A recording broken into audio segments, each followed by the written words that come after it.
President Trump reiterated his baseless claims of voter fraud as he continued to rail against the election results in his first TV interview since Election Day. It comes as his campaign continues to lose lawsuits challenging the outcome, and more states certify their results. Wisconsin is set to start doing the same today after the Trump campaign requested and paid for a recount in 2 key counties. The results? President-elect Biden netted a few more votes over the president, further cementing his more than 20,000 vote victory margin in the state. For more, I want to bring in now CBS News 2020 campaign reporter Adam Brewster. He's been covering the state of Wisconsin for our political unit. All right, let's get into it. Adam, remind us just why the recounts were triggered in 2 specific counties, and why did the Trump campaign claim that there were issues with the tabulated ballots? So the 2 counties that were picked were the 2 largest counties in the state. They're heavily Democratic counties, Milwaukee County, which is home to the city of Milwaukee, and Dane County, which is home to Madison, the state capital. And from the beginning, the recount petition filed by the Trump campaign really seemed to get more at an issue of questioning the validity of absentee ballots that were cast in these counties, and by the way, also done in the other 70 counties around the state, and whether those ballots were cast in a legal process in an attempt to get them possibly thrown out. That was a process that was not necessarily going to happen during a recount, but could happen during a lawsuit. And the president over the weekend indicated that a lawsuit could be coming today or tomorrow. So that was always kind of the thinking, was that this may not be something that gets settled during the recount process, which is just reviewing and retabulating ballots, but something that could be settled by the courts. And there have been questions raised by Democrats about, well, why would this process only not work in these couple of counties as opposed to the entire 72 counties across the state? And many of these processes have been in place for several election cycles that the president's campaign had questioned throughout the recount when they were challenging ballots. And they paid $3 million for that, those 2 counties, the recount there. A statewide recount would have cost them about $8 million. So we're all learning a whole lot more about elections, the mechanics of elections, the laws surrounding elections. The former top election security official chosen by the president before he fired him after the election, he spoke on 60 Minutes last night. Chris Krebs said that he is confident in the credibility of the results, in part because of paper ballots showing that there was no manipulation. So tell us about the count and the recount process in Wisconsin, and why voters should feel confident that the recount is valid and correct. Well, it gets to the heart of what Chris Krebs said was one of the successes of the election. That was the use of paper ballots. And within these counties, officials reviewed hundreds of thousands of paper ballots and how those votes were cast, and also the accompanying absentee ballot envelopes that voters would have turned in if they voted absentee, either in person or through the mail, that had the voter's name, their address, the way that they requested it.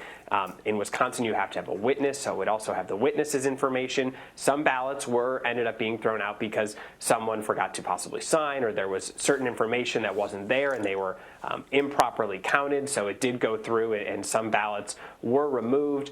Overall, though, it showed, essentially what we saw during this entire process, and that was about a 20,000 vote lead for President-elect Joe Biden, remained about a 20,000 vote lead. Between the 2 counties, Mr. Biden netted about 87 more votes than President Trump. So really, we're talking, this was relatively steady over the hundreds of thousands of ballots that were cast in these counties, and it kind of affirmed the results that were initially reported. The Dane County clerk said yesterday, this process was so transparent and we looked at so many pieces of paper and it was all done in the open that this showed that there was no voter fraud. One of the Republican election commissioner of Milwaukee County said the recount was a good process. He was happy with the way it went, said people were, better behaved than they were in other states, referring to some of the observers, and there were not some of the loud noises and chants and, things of that nature, and said some of the questions the Trump campaign raised weren't necessarily meant to be challenged during a recount, but he was proud of the way that process went. You know, it's been very interesting watching Democrats and Republicans react to these accusations of voter fraud and mismanagement and all this sort of thing, because sort of nationally, we've heard precious little from Republicans, but on the state level, you know, in many cases, Republicans are actually running these elections, and they're finding themselves being criticized for the way that they've done that. So I'm curious about the reaction from Democrats and Republicans in Wisconsin. So, you know, we've seen both campaigns kind of come out, like the Biden campaign came out and said this sort of affirmed the results that we expected all along and that we knew all along, that Mr. Biden won the state by more than 20,000 votes. And the Trump campaign said that this showed that there were some ballots that should be questioned. Again, they're still applying that to only 2 counties as opposed to the other 70 counties in Wisconsin. That'll be a question, if they do file a lawsuit, that they will certainly be asked about in the courts, of why that they should only be looking at these 2 counties as opposed to the rest, and why these practices were okay in previous elections as opposed to future elections. And, you know, you have seen beforehand, before the recount started, former Republican Governor Scott Walker said, you know, recounts don't necessarily change results much. Sometimes you find mistakes. And that was, you know, basically how this went. Again, an 87 vote difference when you're reviewing hundreds of thousands of ballots is really just a drop in the bucket, especially when the margin was already at 20,000 votes in the state. And then there has been, you know, talk, we've spoken to Anne-Marie about the efforts about state legislatures enacting their own electors.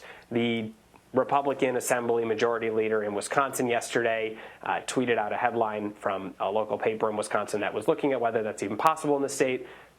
And he tweeted out the gif of Dana Carvey playing former President Bush saying, not going to do it, not going to happen.